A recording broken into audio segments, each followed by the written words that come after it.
Me conta um pouquinho sobre um movimento que eu estou vendo, principalmente nos Estados Unidos, de clínicas começando a fazer uma série de infusões. Infusões de aminoácidos, infusões de vitaminas, infusões de NAD. E recentemente eu conversei com um atleta carnívoro aqui que está há quase 3 anos nessa dieta e ele acabou de fazer um implante de NAD e ele nunca se sentiu tão bem em tanto tempo. Ele é um atleta que já não é novo, já tem mais do que os seus 40 anos, e ele fez o implante e ele ficou impressionadíssimo. Ele falou, cara, não sei o que está acontecendo, mas eu estou muito bem. O que são esses elementos que estão sendo utilizados? Então, primeiro, os elementos que são utilizados por via endovenosa, por via intramuscular, ou na forma de implante, não são diferentes dos elementos que a gente usa por via oral. Tá. Uma coenzima Q10, ela pode ser feita por via oral, pode ser feita intramuscular, tá? Uma curcumina pode ser feita por via oral ou pode ser feita por via endovenosa, tá? O NAD pode ser feito por via oral, pode ser feito por via endovenosa, por implante. A absorção muda. A biodisponibilidade desse elemento é completamente diferente. Tá? Então, quando você consegue fazer com que esse elemento entre diretamente no seu sistema sem passar pelo trato gastrointestinal, ele está agindo ele é muito mais forte para o organismo. Porque o nosso estômago ele destrói a maior parte das coisas, ele absorve poucas coisas em pequenas quantidades. Quando você faz por via endovenosa, você pulou o trato gastrointestinal.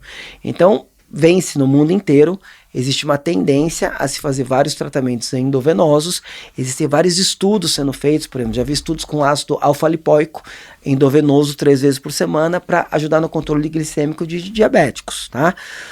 Mas não existe ainda um consenso médico sobre o que existe, o que realmente vai ajudar a melhorar a performance, a melhorar a longevidade.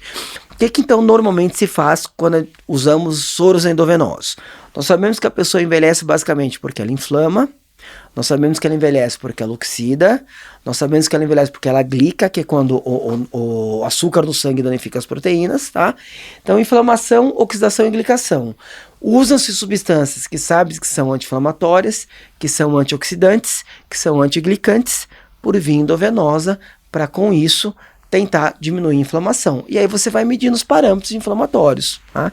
Então isso é o que você vê no Brasil. Ainda não está muito bem regulamentado, mas nos Estados Unidos você encontra clínicas em Miami e Nova York em todas as esquinas. Em 2019 eu fui para lá, aí eu fiquei 2 semanas em uma clínica chamada NutriDrip em Nova York, né?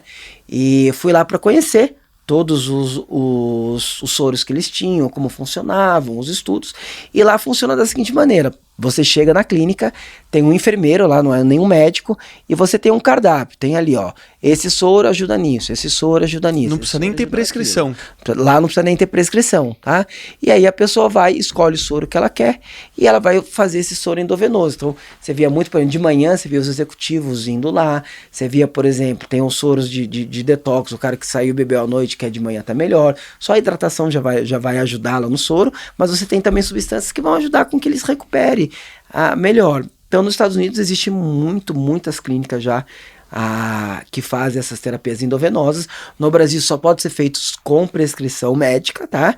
E com prescrição médica você acaba até às vezes podendo utilizar coisas a mais que você não pode sem a prescrição. Então, tem uma categoria de medicamentos, os racetans, tá, do quais o mais famoso é o piracetam, que existe desde a década de 70, que melhora um pouco a memória, que é usado para demências, para doenças degenerativas do cérebro. O piracetam por via oral pode ajudar um pouquinho, mas o piracetam em alta dose endovenoso, eu já experimentei, dá uma melhora cognitiva impressionante. É mesmo. Exato. Que tipo de sentimento você percebe? Que tipo de mudança você percebe?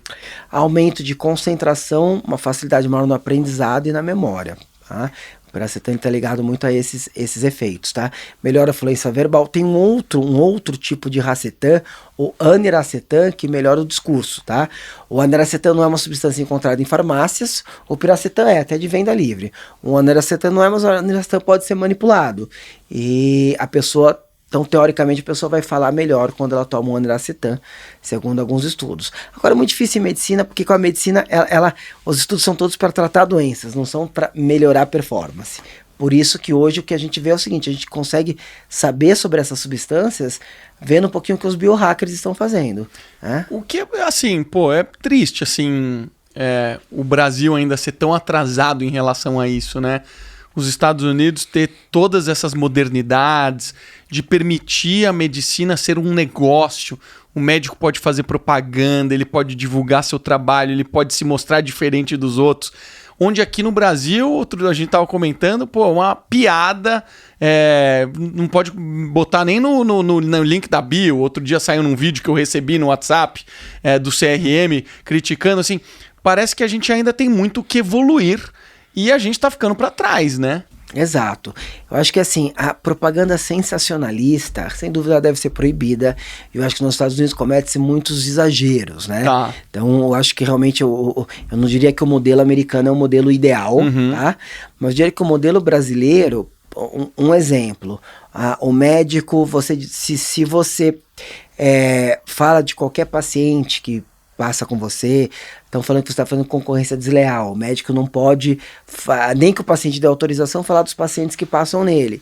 Cara, isso é uma prova de que o médico é eficiente, se os pacientes estão passando nele, estão gostando dele, entendeu? Então isso é uma coisa que eu acho que talvez no futuro mude, mas no Brasil existe uma série de restrições à divulgação médica, a como o médico pode falar perante a sociedade. Então, a gente só pode fazer, por exemplo, a gente pode falar se a gente estiver informando a sociedade sobre algo. Então, é aquela questão que a gente fala sobre conteúdo, né? A gente fala os estudos que estão acontecendo, que não estão acontecendo. Por isso que é tão importante hoje, cara, até o médico estar presente, fazer o que você faz, né? De produzir conteúdo, quantas palestras você prepara, quantas aulas você prepara, né? O seu processo de ir fundo na ciência, de entender e trazer isso para a realidade e compartilhar esse conhecimento é super fundamental, né? O que acontece com as regras brasileiras é que o médico perdeu o protagonismo na discussão do que se está fazendo em performance cognitiva, em performance esportiva. Ele perdeu o protagonismo nisso. Por quê? Porque ele tem vários cerceamentos ao que ele pode falar. Então, eu não sei se, por exemplo, eu contando aqui que existem estudos, por exemplo, com metformina, que é um medicamento normal, que indicam que talvez as pessoas saudáveis que usam metformina vão viver mais do que as pessoas que não usam, tá? Existem estudos sobre isso. Eu não sei se o CRM pode me chamar e falar, cara, você falou aquilo, mas ainda não está provado. Exato, né? Então tem assim, saiu já 30 estudos falando que sim, mas ainda não virou um protocolo. Então, pode ser que o CRM me chame e fale, cara, como você falou da metformina? Entendi. Então, eu não consigo informar o que está acontecendo. Aí, o que acontece? Quem informa? As pessoas que estudam e que não são da área médica. Então, o médico perdeu o protagonismo em relação ao que se está pesquisando hoje no mundo, porque ele tem medo, às vezes, de falar o que está acontecendo.